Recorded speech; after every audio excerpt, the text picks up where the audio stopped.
Welcome back to the Ikko Ikki Abridged, where last time we finished off 2 small wars but then ended up in a bigger one against the Mori.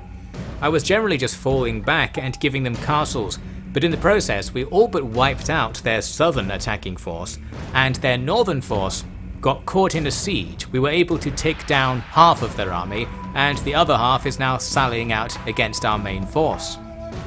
In this one, our main priority will be to get our 2 armies together, our regular one and our reinforcement one. You can see I left one random unit just out in the middle of nowhere to see if that would bamboozle the enemy in some way. I thought maybe they'd send something over there towards it. They didn't take the bait, but maybe its presence caused them to take longer to form up here, which is good. Gives us the time we need to unite our 2 armies into one force. They come at us with some cav on our left. They do seem hesitant to send them in against all of the anti-cav units sitting right here, including these Naginata Ashigaru moved up to stop them. But they also don't really run away very far, and this was just too tempting. I'm going to have to do it to them. We send in the warrior monks to engage them in melee, and now we'll have some really favourable battles where those cav won't do much to us. Then the real fight starts, and it's a real both sides run at each other sort of affair. They've got some good archers and some gunners shooting at me. I can do the same to them, but neither side's going to bother with the skirmishing. We're just going to run at each other. Well, that makes things go a little bit faster at least. As for this fight that's going to start, well, both sides are kind of matched. Our troops and their troops are just a mix of Ashigaru with the odd good unit in there, and I think some militia on their side as well. But we do have numbers on our side. You can see we extend out to the right around the enemy line, so I'm focusing here on getting units into the back to begin rear attacks. And in the meantime, we'll see how these fights go. We certainly have the advantage in some of them, and the disadvantage in others. The enemy have put more numbers into their central fight at the very least. Not going to help when the rear attacks come in though, so yes, we start attacking from the right and getting some nice attacks with our cav and just surrounding enemy spears with our spears to demoralize them and kill them a bit faster due to their morale being lower. Overall then, we're going to start rolling this line up, but at the same time they are actually defeating our left as it turns out. They completely annihilate one Ashigaru unit and break through on our left/center left and end up fighting the archers. Luckily, we've got some good archers who are okay in melee as well. And on the far left, the enemy's general is getting stuck in against our anti-cav units, which is perfect. And here comes the killing blow as well. Our rear attack is ready. Our infantry have gradually wheeled around to be behind the enemy's centre. Now we charge in and start picking up the routes and getting kills on the charge bonus. And as we go in, that actually just finishes the battle because everything chain routes all at once. The enemy general dying there in the cav battle on the left. A very sudden end to the battle and a decisive victory. I just ended the battle right away, no point pursuing. And the game was generous, it just kind of deleted everything that was on the field, even though they were doing okay against us in that very moment. And we get a really good result with pretty much all of the enemies dead. But we did lose 2,000 troops because, as I said, those fights weren't going that well for us. Still, we're out of here, we win on morale. The 4 troops left over from the enemy army die in the next turn to that auto-resolve. And we've taken back one of the castles we sacrificed. More importantly though, we've stopped the Mori invasion in this area. And of course the very first thing I think is, well, we need to now go and attack them before they get a new army. Our army's in pretty bad condition, but if it can achieve anything, it's still worth going for at least the next castle. I leave a few damaged units behind for public order and to protect them from being lost in this ensuing battle. And go in. The issue is that this castle has a substantial garrison actually, a 2/3 stack, maybe a 3/4 stack. So we can't just run in and auto-resolve right away. Plus, our armies are damaged, so they're not even full stacks themselves. I wanted to do this auto-resolve with 2 armies though, because that balance bar looks okay. However, if we lose like 5 men in each unit as a result, that nearly dead unit of warrior monks will die. You're not allowed to move a unit out of a besieging army, but you can transfer it to an adjacent non-besieging army and then move it out. So in this fashion, we save that unit from potential deletion in this here auto-resolve, and that balance bar is good enough to get a decent enough victory, a couple of 100 casualties but no units lost, and boom, the castle is taken. Thus we've gained the territory of our old Amico vassal thanks to the Mori, and the question will be, can we keep going? Obviously we're even more weak, and it's further on to the next castle, but if we can punish the enemy more, we might as well. Previously we also set up a siege on our southern front, hoping to punish the enemy for losing pretty much all of their troops, taking our 2 castles that we sacrificed. And here they're sallying against the guys I've sent to do that siege. This was one of the cases where I nearly fought it because that balance bar is not very good, and then I couldn't be bothered, so I did auto-resolve it. The result was nothing too special, nothing that bad either. Most importantly though, the enemy are mostly dead, so we'll come back to that for another auto-resolve and finish them off. The best news of all is that they ask for a peace treaty immediately upon losing that battle. So they're probably running out of troops, which is good. They still have about the same amount of territory as us, but that can soon change now that we're the ones with armies on the front line. So we take back that castle, but I want at least the next one, which also used to be ours. However, this place was defended by a full stack when the garrison is included, and of the troops we can see, they are good ones as well. We have a stack that is very much filled with bad troops and also not filled because they're all lacking strength. With that in mind, I decided to actually not try and rampage forwards. I'm going to use these forces defensively. I'll pretty much just sit around here and distract the enemy and hold on if they attack. And I'm going to have the 2 northern armies be our main offensive weapon against the Mori, presuming that there is nothing up there to stop them, that is. As it happens, we do find out that the next place has nothing to stop them. I've brought my ninja back over who was spying somewhere else for some reason, I think against our allies, the Hatakeyama. Now he's here to take a little look at the Mori, and this first place is going to be an easy capture. We can use both armies at the same time. I'm guessing it's because this place has the road upgrades, so we can easily move between the 2 regions. Still got the question of, should we still be going forwards while our troops are this dead? But for a castle that weak, the answer is certainly yes. This castle we're leaving behind, by the way, is pretty nice. It's got a big garrison, it can recruit a lot of good units, and it has a special building that means it acts as if it has a monastery even when it doesn't, so it spreads religion and we can recruit monks there too. All very good. Anyway, moving on, we do make that capture. There we go, and this is a particularly good capture, not only because we're getting some national renown, but this place has a gold mine, so while it's not a particularly developed place, it makes us a relatively large amount of money, so a nice place to hold on to. Then, in the next turn, well, we learn that the next castle down the road is also undefended, and we can also reach it in 1 turn again. So this has been a good rampage. We've stormed down this northern coast and absolutely cut into the Mori's territory. The northern coast has fewer castles than the southern coast, so they still have quite a few regions left, but this is good stuff. This region's a bit different though, because now we're not in a choke point anymore. You can see there's another road going to the south coast from here, so it's less easy to storm forward with all of our troops combined, and for that reason I'm going to go for the vassalization here with the Mogami, because by making a vassal at the end of the choke pointed part, they will then be a buffer. Mori has to declare war on them to come at me from the west now, which they may well do, but if they don't, then this situation remains a choke point. It just turns around and now it's that little southern mountain pass that is the choke point. Therefore, I can send all of my troops in that direction and feel relatively confident about not being rear attacked or anything like that.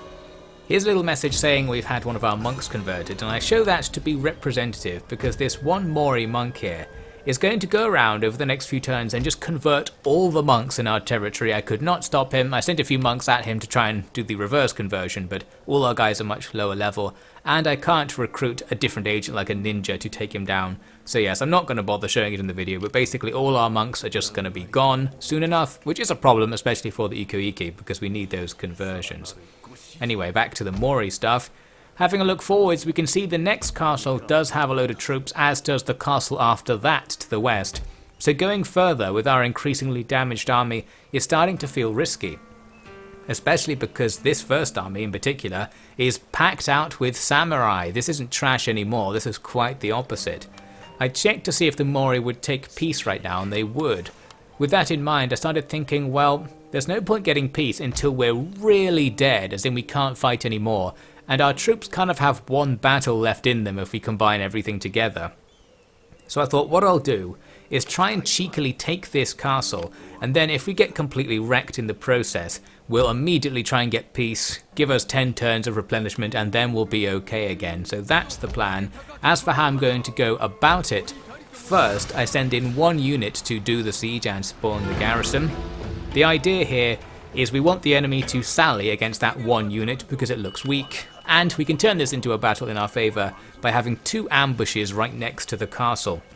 The AI can't cancel an attack once it's tried to make it from a siege, so it'll try to attack the one unit, see our other units, and even if that would be a balance bar they don't want to go for, they're kind of forced to go for it anyway, because as I said, they can't then not attack in the way that a player can after seeing what the battle is going to be. And that is what happens. Here we go. We get a slightly advantageous balance bar, and perhaps most importantly, we're bringing all of these good units out of that castle and into the field where they're probably going to be easier to kill. Again, our main priority here will be to get our 2 armies together, because both of them individually probably don't have an advantage against this single enemy force. Not helping with that is the fact our 2 armies came onto the field in totally different places due to there being a big strip of impassable terrain in the top left of the map. The enemy are roughly in the middle, and they're much closer to our second army, which you can see on the minimap is creeping in just to their west. There I was checking out their special units, the Naginata monks, or Naginata nuns, sorry, who are armed with a gun. Well, I guess they've deceived us with their name at least. So the worry here is that they'll turn and attack just our western force, and at the start of the battle they were doing just that. But we can pull one over the AI. Here, a second later, they're back facing my original force. And this is just because there is hidden terrain or hideable terrain all the way up the edge of this map. So my entire second army there can be hidden. The AI forgets about hidden units, so it just doesn't face them anymore. And then they start coming towards my force up here at the north, and I can try and walk down this hidden terrain to sneakily get to a position where I can then unite my 2 forces together. And we do have time to do that because the AI was walking and was spending ages reforming. Once they got close, I decided to run out of the forest. I thought the AI might then turn itself to face my forest army and get itself outflanked by my army standing right here. Instead, they did this weird curved path to attack the left side of this army.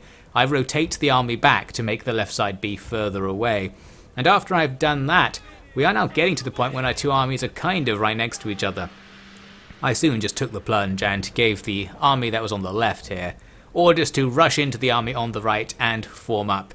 It is a bit dodgy because we're kind of running across the face of the enemy army to do this, but they're still trying to form up and they're only walking, so we had plenty of time, and we did get into formation before the enemy then inched forward and a fight starts.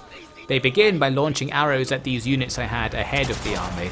My original plan was to put some trash out front in case the enemy did a big no-daichi charge. The trash would just absorb the big charge bonus, and then we'd get the fight started properly. Instead, they started just shooting my trash, so I had to fall back. They are doing some actual skirmishing here. They're not just running at me like I thought they would. Here are the Naginata nuns, who have Naginatas sometimes, but can convert them into guns at a moment's notice. All good stuff.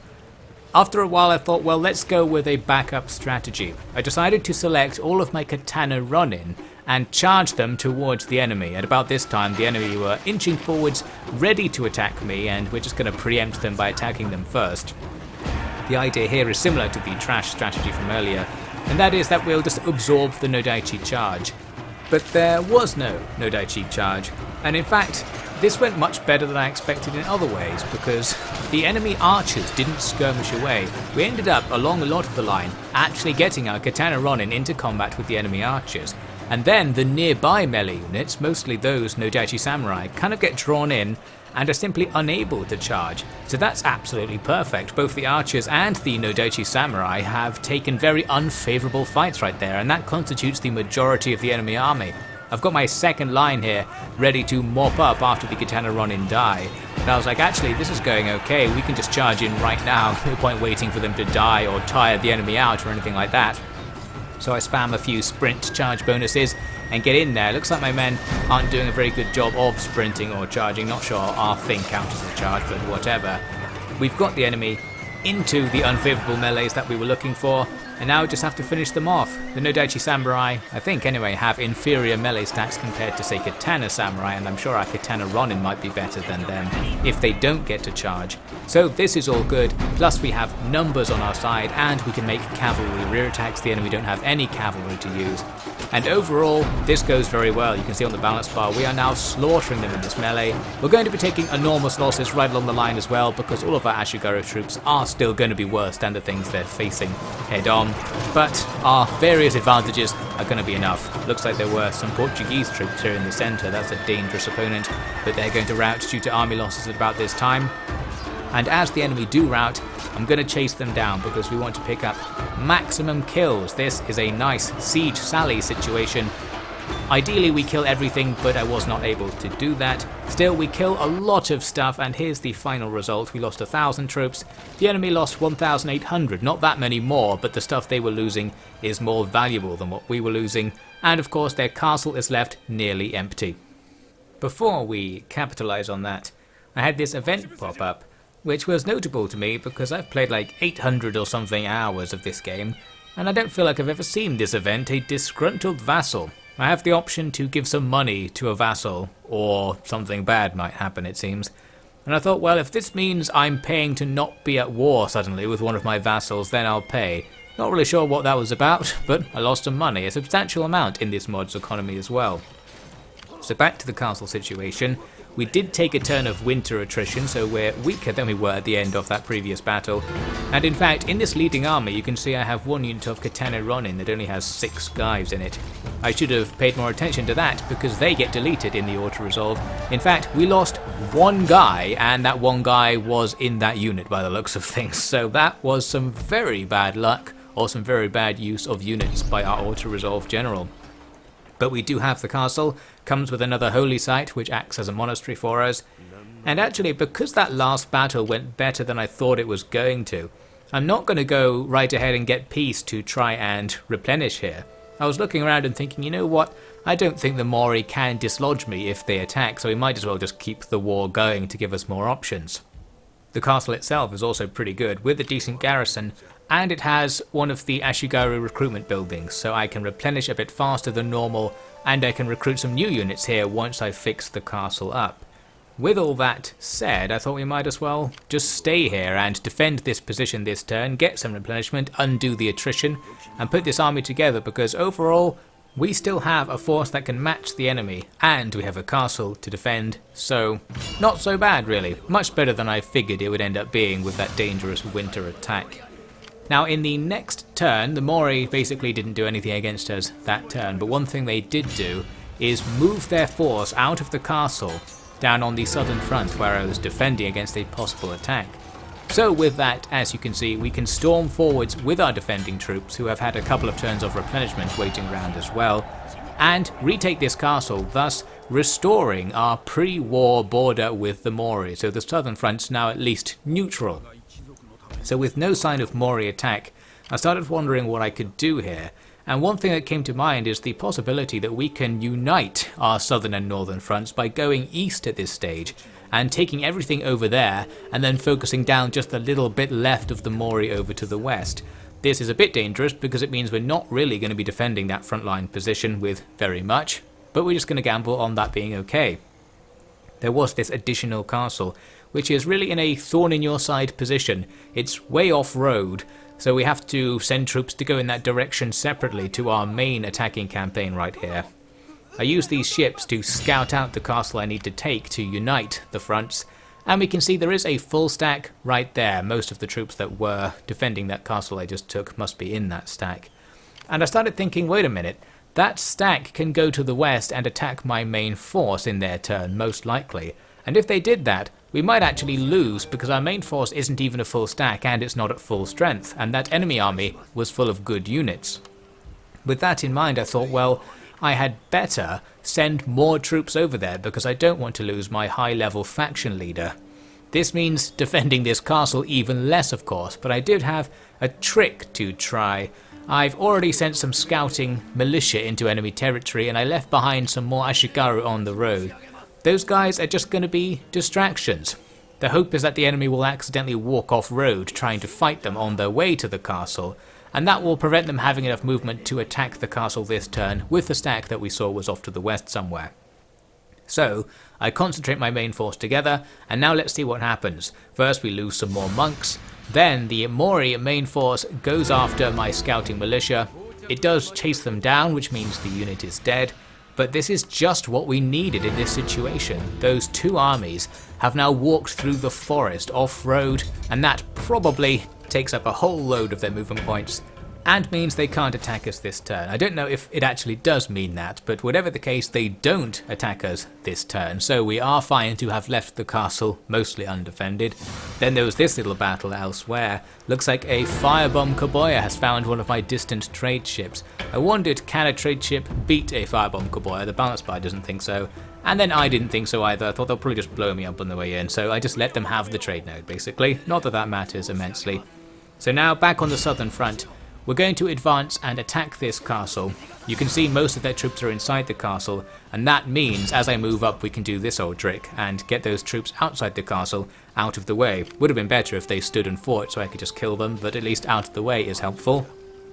Now, with these guys coming in from the west, the smaller army just simply moves in to support this siege, getting close enough to the besieging force that if there was a sally, we'd have a chance. Looks like the two armies are balanced right here, so as long as we keep our troops together in a sally situation, that would be fine.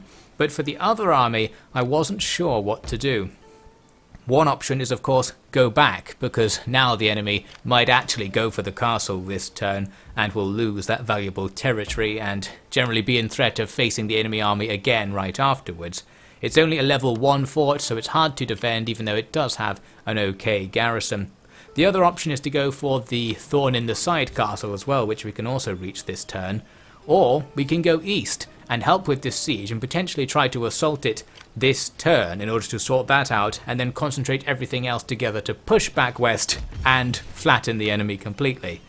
As for what I'm actually going to do, well, that's a cliffhanger for next time, because there's no good place to end this episode. Write what you would have done in the comments. I'll see you next time.